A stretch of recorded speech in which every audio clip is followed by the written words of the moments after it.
मुश्किल नहीं है कुछ भी अगर ठान लीजिए।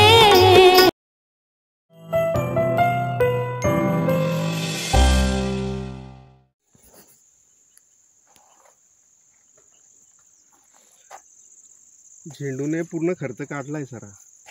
झेंडून दिले उत्पन्न. हो हो. ओके. आम्हाला जळगाव मार्केट जवळ आहे. होय. त्यामुळे इकडनं आणि झेंडू आणि शेवगा कॉम्बिनेशन आहे. चौधरी साहेबांचं नाव काय म्हणलं सर तुमचं? चौधरी सर. स्वप्नील सरांच्या प्लॉटमध्ये बघा कसला झेंडू आलाय. आणि झेंडू तोडता तोडण्याचे नाकी न येतात बघा. झेंडूचेच खोड बघा कसले झाले सर. अर्धा माल तो खराब झाला पावसामुळे. हा हा. हो. आतापर्यंत आपण 70 क्विंटल तोडलेला आहे. बर. 70 क्विंटल झेंडू तोडलाय. हो. ओके. 1.5 एकरात म्हणजे 1.5 एकर म्हणजे 9,000 झाड आहेत. ते जर आपण पूर्ण ओपन शेतात लावले तर ते 1.5 एकर क्षेत्र होतं. ओके. हे आपलं जवळपास 1-2-2.5 एकर मध्ये बसलेले आहेत. अच्छा. कोणती व्हरायटी आहे झेंडूची? खूप खूप फुलं लागले. येलो आणि यश ऑरेंज. यश ऑरेंज आणि ड्रीम येलो. हो. बर. किती रुपयाला रोप पडलं होते? 3 रुपये. 3 रुपये पोच इथं. अच्छा. घरपोच इथं शेतावर. शेतावर. Okay okay. हे याच्यातले 2-3 लाईन आहे ना, हे क्रांती येलो आहे. पण ते हे लावायचं नाही आपल्याला. Okay okay. ड्रीम येलोला मार्केट खूप जबरदस्त आहे. हां हां. म्हणजे गेल्या गेल्या तुमचं सगळा माल कटून जाईल.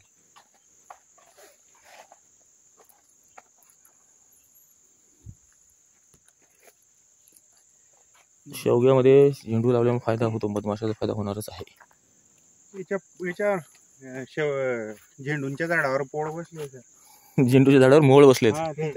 बर. तिकडे आहेत. अच्छा. झेंडू लावायचे 2-3 रिझन होते. एक तर सर की आपल्या प्लॉटवर मधमाशी यायला हवी. त्यानंतर जे आपण म्हणतो क्रॉप रोटेशन, हे क्षेत्र अगोदर पूर्ण कोरडो असल्यामुळे याच्यात क्रॉप रोटेशन जास्त होत नव्हतं. कापूस आणि ज्वारी वगैरे असंच मक्का हेच चालू होतं. मग थोडं क्रॉप रोटेशन होईल आणि जमिनीमध्ये झेंडूमुळे बाकी गोष्टी ज्या आहेत निमॅटोड किंवा इतर गोष्टी त्या पण कंट्रोल होतील. एक्झॅक्टली. हो. आणि एक अर्ध्या क्षेत्रावर आपण म्हणजे ट्राय केला होता की ते किती त्याच्यातनं सक्सेस मिळतं. तर मधमाशीचा फायदा झालेला आहे आपल्याला. उत्पन्न पण मिळालेलं आहे झेंडूमधनं बऱ्यापैकी. दिवाळीच्या अगोदर दसऱ्याला सुरू झाला होता. त्यानंतर मधमाशी आली आणि जो आपला शेवग्याला झालेला खर्च आहे आतापर्यंत तो निघालाय बऱ्यापैकी. झेंडूने तुम्हाला तेवढं काढून दिले. हो, काढून दिलेला आहे. आणि अजून अर्धा माल निघेल. अजून 1-1.5 महिना तो चालू शकतो. होय. पुष्कळ लागलाय. मजूर उपलब्ध नसल्यामुळे तो तुम्ही बघू शकता किती माल पडलेला आहे. अजून 10 ते 15 क्विंटल माल इथं आज जर मजूर आला तर निघू शकतो. आरामात माल निघू शकतो. तर मग आम्ही थोडा थोडा करून तो नेतोय. बर बर बर. पण शेवग्याकडे दुर्लक्ष केलं थोडंसं. थोडंसं दुर्लक्ष झालेलं आहे. बघूयात आपण या विषयावर बोलूयात. पण सध्या मी मुद्दाम हा व्हिडिओ यासाठी बनवलाय की मला दाखवायचे लोकांना की बघा झेंडू किती मस्त लावलाय. आणि हे बघा कसे झाडं तयार झालेली आहेत. पावसामुळे खालचे झेंडूमध्ये कसं असतं सर, एकेका झाडाला आहे ना, एका झाडाला 20 ते 25 फुटवे आहेत. तुटून पडले खाली तरी फुलं देतोय. जेवढी माती लावाल तेवढे फुटवे वाढतात. आणि वजन एवढं भयंकर होतं पावसात मध्ये चालायला जागा नव्हती. 4 फूट अंतर येते. पावसामुळे तो थोडा डाग लागलेला आहे त्याला. नवीन जे फुलं फांद्या येत आहेत त्या खूप चांगल्या आहेत. मधमाशाचा आवाज यायला लागलाय. बुंग बुंग बुंग बुंग बुंग बुंग. त्यामुळे शेवगा लावताना तुम्ही नक्कीच हे लावा, झेंडू लावा. 1 लाईन लावा. आणि 2 लाईन लावल्या त्यामुळं इथं व्हेंटिलेशन थोडंसं इम्पॅक्ट झालं असणार आहे झाडांवर. त्यामुळं एक सेंट्रल 1 लाईन जरी घेतली तरी चालेल. व्हरायटी चांगली वाटली मला. एवढं व्हरायटी नाव सांगितलं मी आता. व्हरायटी नाव सांगा परत, कारण मला खूप आवडली व्हरायटी. ड्रीम येलो आणि यश ऑरेंज अशी व्हरायटी आहे. पुष्कळ 2दा तोडलेलं आहे. झाडाला 2 ते 3 किलो उत्पन्न येईल. बर. सर परेशान झालो आम्ही याला. बर. अजून चालूच आहे. आणि नुसतं फुलंच नाहीत. हे बघा कळ्या पण आहेत. हे काय कळ्या, नवीन कळ्या चालूच आहेत सोबत सोबत. हे पण आहे. कळ्या अजून चालूच आहे. 28 जुलैची लागवड आहे झेंडूची. 4 महिने झाले झेंडू. म्हणजे याच्या 1 महिना लेट होता. सॉरी 3 महिने.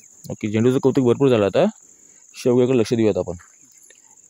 शेवगामध्ये झेंडू लावा फक्त पॉलिनेशनसाठी, महत्त्वाची गोष्ट. आणि थोडा खर्च काढू शकेल आपल्या कुठे जायचं, तिकडे जायचं का? ओके. हां, तर पॉलिनेशन होण्यासाठी आणि आपला वर खर्च झेंडू तुम्हाला काढून देऊ शकतो. थोडीशी फवारणी वगैरे आहे त्याला आणि थोडं एका दुसरं खत आहे, तेवढं नियोजन जरी केलं तरी तुम्हाला चांगलं उत्पन्न देऊ शकतो. आणि शिवाय हे आंतरपीक आहे, आपल्याला काही वेगळी जमीन या ठिकाणी इन्व्हेस्ट करायची गरज नाही आहे. त्यामुळे पॉलिनेशन करण्यासाठी झेंडू अवश्य लावा.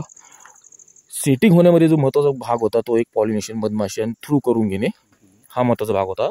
जेव्हा आपण म्हणतो सेटिंग होत नाही, फ्लो भरपूर येतो पण सेटिंग होत नाही, तर उसके लिए फिर झेंडू लगाना ही पडेगा.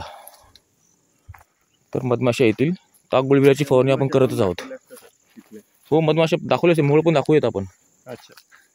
पण ते सेटिंग होण्यासाठी जे महत्त्वाचे घटक आहेत ना, शेंगा फुलं असतात पण सेटिंग होत नाही, तर त्यासाठी आपण पाण्याचा ताण देणे सांगतो, NA फवारणी सांगतो, नॅफ्थलिन ॲसिटिक ॲसिड, प्लॅनोफिक्सची, आणि ताक गुळविल्याची फवारणी सांगतो. तर ताक गुळविल्याची फवारणी आहे. शिवाय तुम्ही हे जर काम केलं, झेंडूचं एक मध्ये लाईन लावली, तर हे नॅचरल इन्व्हिटेशन राहील मधमाशांसाठी. ते झेंडूच्या फुलांना आकर्षित होतील, इकडे येतीलच. शिवाय आपलं शेवग्याचं सेटिंगचं कामही करून जातील ओव्हर टाईम करून.